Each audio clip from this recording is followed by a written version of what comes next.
the Congress leadership,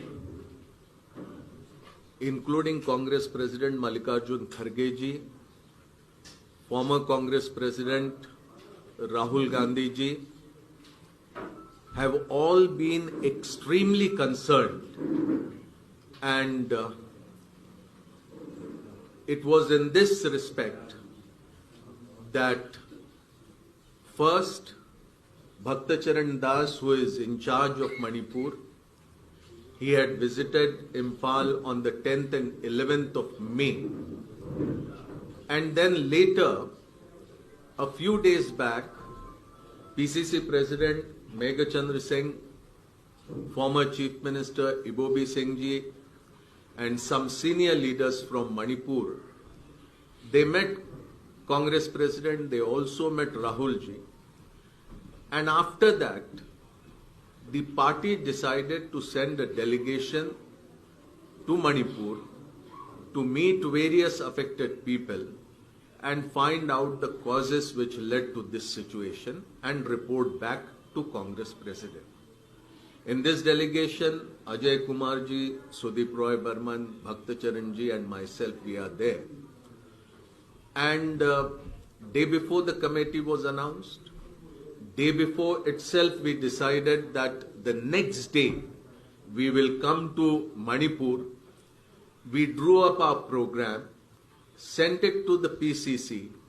PCC in turn sent it to the government, and when we landed in Imphal yesterday, at the airport we were informed that we cannot go to the places which we had planned. We had planned to go to Kangpokpi, Khudrakpam, Churachandpur and Moirang. Our intention was to meet the affected people and discuss with them as to why this situation has happened. What has happened in Manipur? Since the time Manipur was created into a state, I don't think ever before anything like this has happened here. Not only in Manipur alone, the type of ethnic violence which Manipur has seen, I don't think that in any other state in India, such type of violence on a mass scale on the basis of ethnicity may have happened. Government figures say that 45,000 people, more than that, have been displaced. There are several people about whom there is no information. Some may have fled away to safer places. Some may have moved away. Some may have gone to other northeastern states for safety. Some may have gone beyond the northeastern states to Calcutta and even up to Delhi. And the people who have died in this entire situation, I don't think that final rites of any of the deceased persons have been done so far. In government hospitals, the bodies are still in the mortuary. The bodies are still not handed over to the families. Final rites have not been performed so far.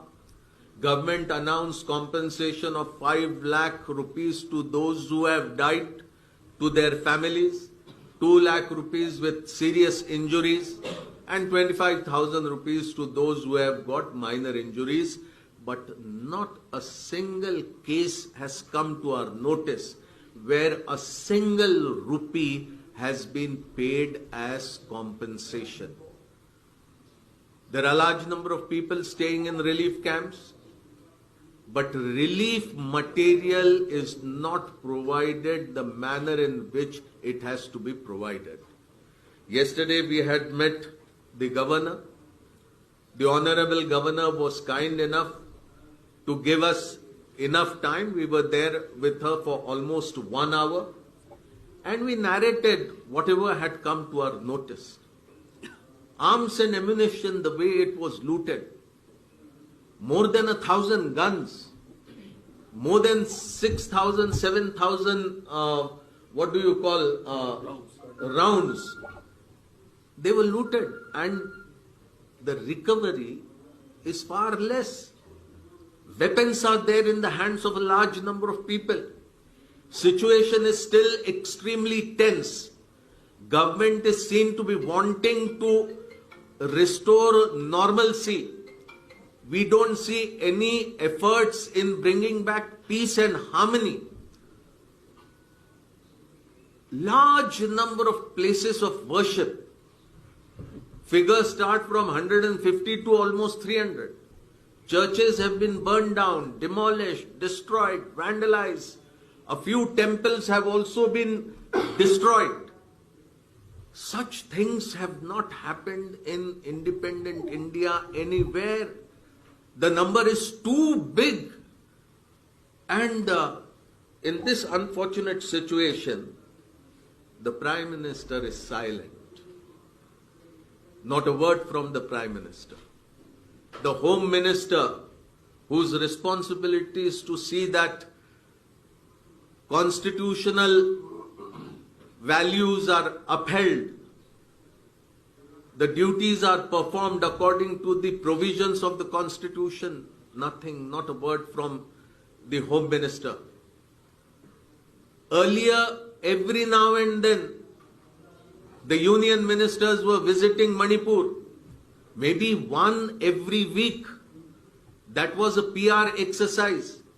But since the 3rd of May, when this unfortunate situation has happened, not a single minister has come to Manipur. Manipur is burning. And like it is said that when Rome was burning, the emperor was playing with fiddle.